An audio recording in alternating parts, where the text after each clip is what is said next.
good. What else Right do you now. want to talk about? I don't know. About reconciliation. Well, Okay, what do you want to say on that? how are you feeling? Well, look, it's early days. Right now, I think a fair-minded person could see that the bill in the Senate is pretty much held together with spit. That will change. How quickly it will change, I don't know. Some of my colleagues have the ability to go from angel to a-hole in about 3 seconds. And it's okay to have a meltdown. You just can't unpack it and live there. And we're in the part of the process. I've been through several of these reconciliations. Probably the toughest one was on health care, which this one is, health care is part of it. I've been through several of these, and you go through phases. And we're in the angel to a-hole phase. But we'll get it worked out.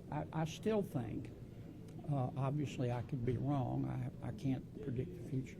I still think that a bill will pass the United States Senate, no Democratic votes, and I predict we'll get all but 2 Republican votes. But we've got a lot of work to do. Can you Think do that you are by ready to July vote? 4th? I'm Can you sorry? do that by July 4th? Can people get through that It's going to process? be a challenge. It's clearly going to be a challenge because we're going to be, you have to keep in mind that we got the Genius Act done, but we also have to stop and deal with the Recision Package, which is very, very important.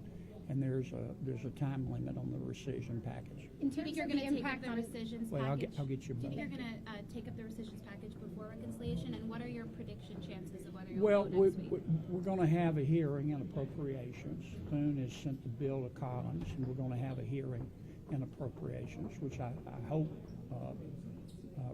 Russ Vogt will come over and answer all questions. Then it will be up to appropriations to make a decision. If Probst doesn't do something by July 17, then any senator can make a motion to discharge it. We need to have a vote on this rescissions package. You're either serious about reducing spending or you are not, and this is a chance to test who's truly serious about reducing the deficit and who just wants to talk about it. Let me get this lady who's Thank you. next. In terms of Medicaid cuts and the impacts on rural and safety net hospitals, what do you think?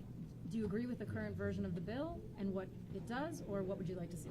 Well, I think most of us are still going through the bill. I'm still hearing from the healthcare people. What I'm asking folks is to do is share with me data and facts, not just hyperbole, because that's what we're down to now.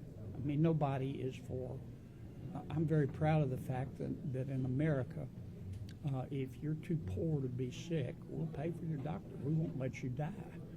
So nobody wants to do anything to hurt Medicaid. What we want to do is lift Medicaid up. But that also means making sure that Medicaid is there for the long term. There are going to have to be some changes made to Medicaid. I mean, that's just all there is to it. The states have been acting like these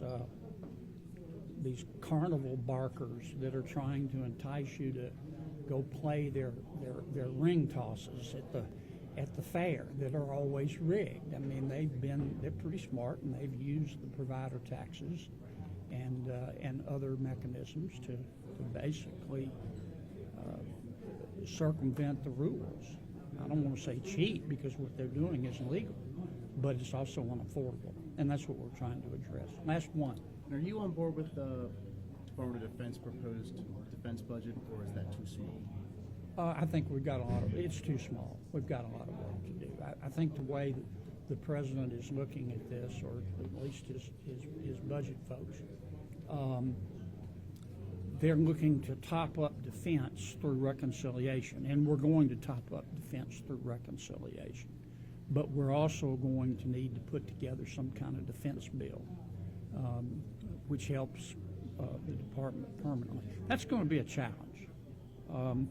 Last year, I'm on the Appropriations Committee. Last year, we passed, I think, 12 bills out of the Appropriations Committee.